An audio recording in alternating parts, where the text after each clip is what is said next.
বাংলার Yuvasathi form fill up করতে চাইছেন, কিভাবে করবেন চলুন একটু দেখে নিই, আপনাদেরকে দেখিয়ে নিই। আপনাদের যেন কাজে লাগে বা উপকারে লাগে সেই জন্য এই ভিডিওটা করা। চলুন দেখতে থাকুন। বাংলার যুবসাথী প্রকল্পের ফর্ম ফিল আপ করতে চাইছেন, চলুন একটু দেখিয়ে দিই কিভাবে করবেন।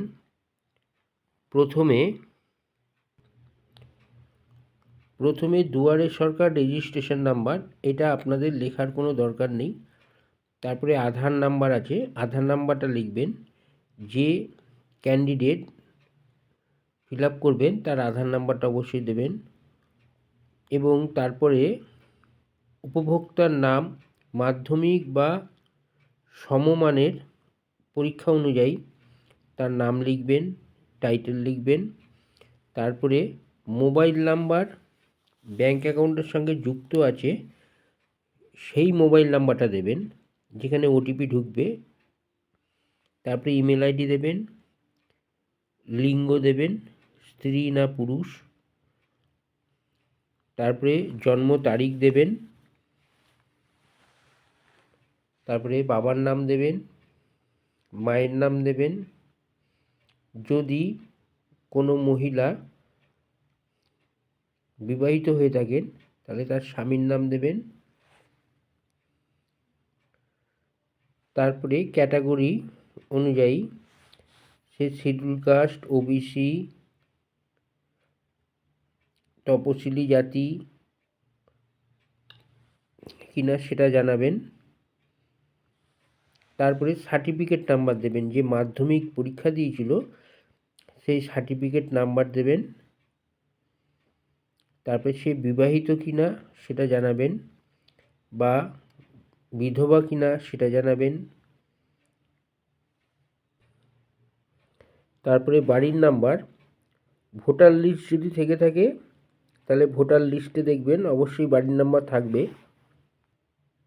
তারপরে গ্রাম, শহর, নগরীর নাম দেবেন, পোস্ট অফিসের নাম দেবেন, গ্রাম পঞ্চায়েত বা ওয়ার্ডের নাম্বার দেবেন, ব্লক, মিউনিসিপ্যালিটি এবং কর্পোরেশন যদি হয়ে থাকে সেটা অবশ্যই লিখবেন। পুলিশ স্টেশন মানে থানা লিখবেন, কোন থানার অন্তর্গত, কোন জেলার অন্তর্গত পড়ছেন সেই ডিস্ট্রিক্টের দেবেন এবং পিন নাম্বার দেবেন। আর রাজ্যের নাম সবার শেষে এই ফর্মে লেখাই আছে, আমি আর দেখাচ্ছি না যদি এই ফর্মটা ফিল আপ করা আছে। এই দেখুন, স্টেট মানে রাজ্যের নাম দেওয়া আছে ওয়েস্ট বেঙ্গল।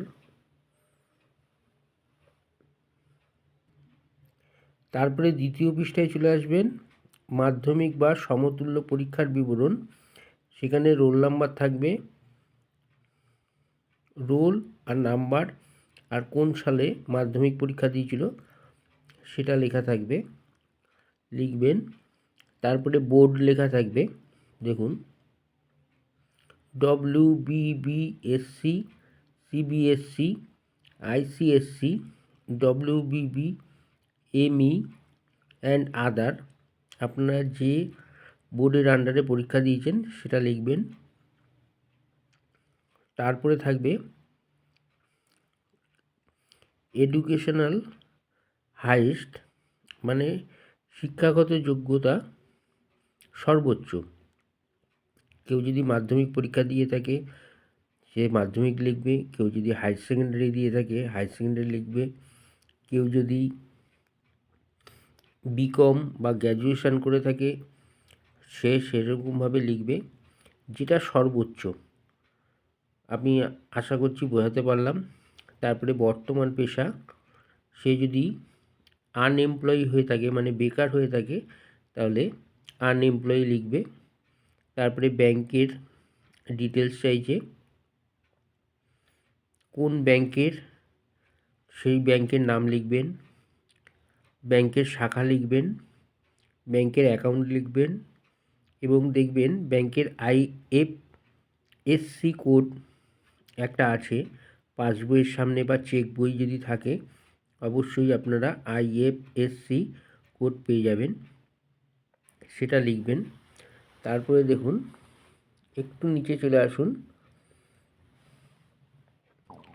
সেখানে লেখা আছে অন্য কোনো সরকারি সাহায্য পান কি না, রাজ্য সরকার প্রদত্ত শিক্ষাগত সুবিধা বৃত্তি অনুযায়ী। সেটা আমি লিখেছি পাই না, এই জন্য। এবং তারপরে যদি পেয়ে থাকেন বিস্তারিত বিবরণ সেটা দেবেন। তারপরে আমি এই ফর্মের সঙ্গে কি কি দিচ্ছি দেখে নিন। সব টিকমার্ক দিতে হবে এখানে। মাধ্যমিক বা সমতুল্য পরীক্ষার অ্যাডমিট কার্ড,